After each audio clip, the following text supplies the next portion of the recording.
Our next speaker I saw at Speaker Slam. Excuse me. And as she spoke, my story involves, I don't know if any of you know what a semicolon is. Anybody know what a semicolon is? Awesome. So as she's talking, it connected with me, and I'm like, as soon as she gets up stage, I gotta go talk to her. And as she's coming through the crowd, she came by us, and I'm like, stop, I need to talk to you. And when we told her this was first responders MoMonday, she said, I gotta be there. Fit me in somehow. Please let me come. So she's come from the GTA. She specializes in looking after first responders. She's got an amazing heart, big heart. So please help me give a warm Waterloo welcome to Sajin.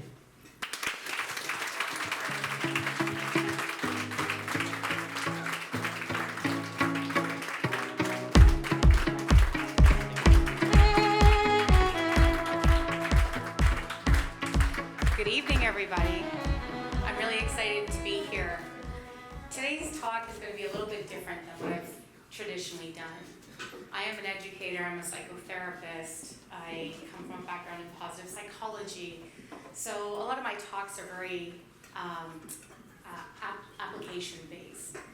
And then the talk I did at Speaker Slam was about suicide and having a cause for pause. So again, telling a little bit of our story interweaved with a framework and a question about what's your cause as a prevention towards suicide, something that we can all implement. Today I'm going to go even more personal and tell you my story as we kind of went through this journey with post-traumatic stress. Imagine being a young woman looking at the trucks go by, the sirens go by, the big built men, all kinds, smiling, right? Like I'm pulling over to the right. Well, I married one. I know, right? He's just gorgeous. Mr. April, by the way. Absolutely fantastic. And more than being a stunning looking man, let me tell you about this guy.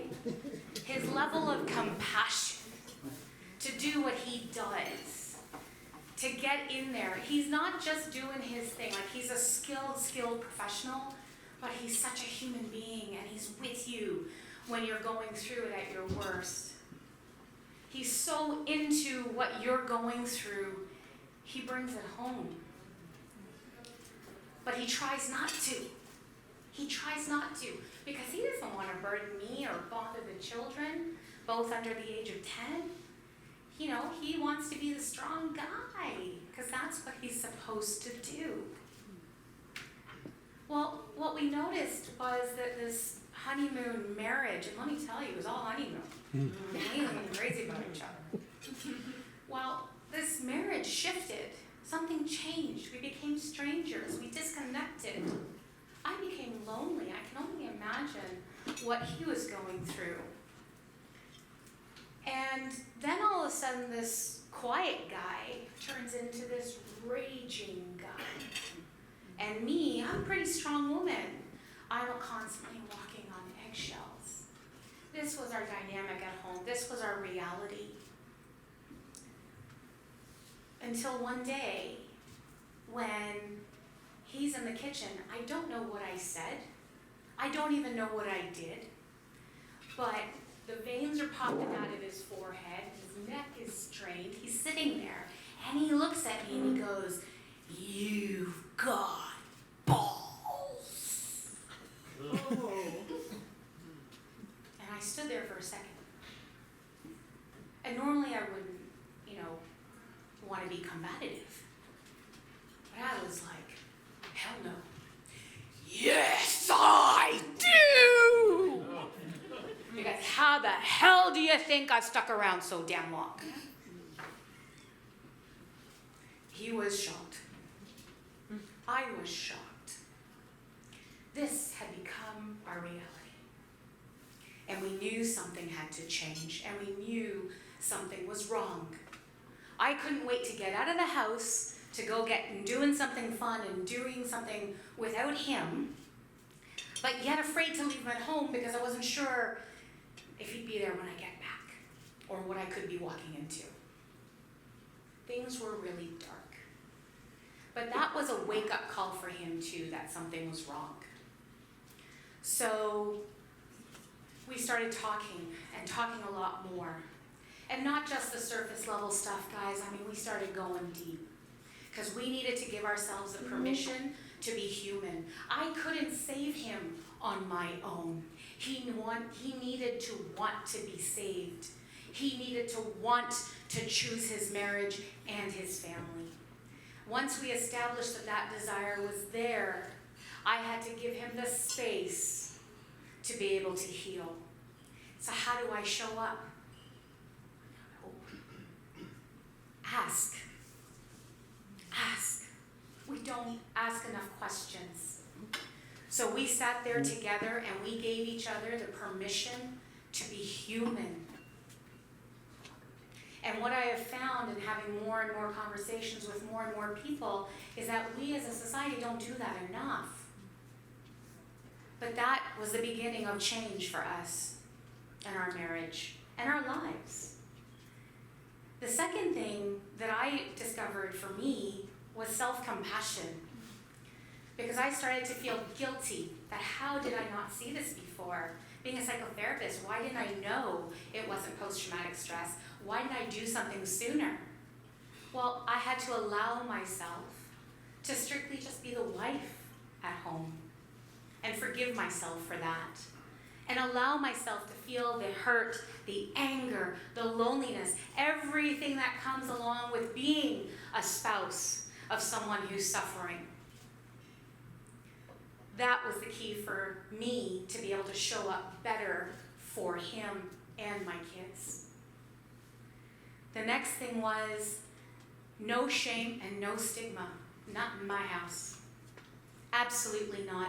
Everything you want to talk about, anything my kids wanted to know about, open table. Let's talk about it. Let's talk sex, drugs, rock and roll, whatever it is. Let's talk about the suicide.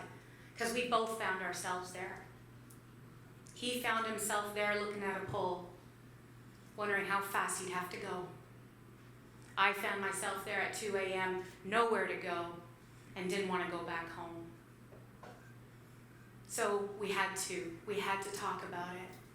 And we found our cause for pause, each of us. His was a lot more nobler than mine. His was, he didn't want us to find him that way. Mine was, what if I fuck it up? Then what? So what we've learned along the way is that we're strictly just human. Those uniforms, they're not armor. They're clothing. And when we take off those uniforms, we're just human. And what differentiates our first responders from the regular population is that we see trauma. We all see trauma. We're all human. And most of us will get over the trauma we see. But what happens is when you take a human being, strap on a uniform, and consistently put them in the face of trauma, where they have no time to decompress, to heal, to take care of themselves, then we're really putting another human being in a real hot spot. And they're not the only ones who suffer. So we know that out there, the news and everyone's really talking about PTSD and talking about first responders. But I'll tell you, when we were going through it, we didn't get one phone call. I got my husband help because I knew how as a spouse. And my mission is to help other spouses know how to help their spouse, to help themselves, keep their families together, keep you all alive. But I'll tell you, when we were going through it, we didn't get one phone call. Not from one person asking us, myself and my children, once we had gotten my husband into his program, are you okay? My children would get up in the morning and make their breakfast, get dressed for school, and meet me downstairs by the door because I couldn't get myself out of bed. Because I was so exhausted from the months and months and months leading up to being able to get him into treatment. But if you look at my kids now, they are fantastic. They will tell you their hero is their daddy. He's not a monster, which I know a lot of people, a lot of first responders are afraid of. Talk to your children, explain what you're going through, have these important conversations, because you can survive and thrive after post-traumatic stress. There is post-traumatic growth. We are stronger and better than we've ever been. We are happier. Let me tell you, that picture does not do him justice. And we are just as in love and crazy about each other, because we found ourselves again and found ourselves even better. I show up better, he shows up better, and our children are well. So our mission now is to help others. And so we have a psychoeducation arm where we offer help to departments on how to talk to their staff and get their staff taking care of themselves, as well as individually coaching and offering therapy to other folks as well. But just remember, this isn't just a first responder thing, it's a human thing. So let's give ourselves the opportunity to have the permission to be human and feel what we feel, and self-compassion, so we don't hold on to it and it moves us to the next stage. Thank you.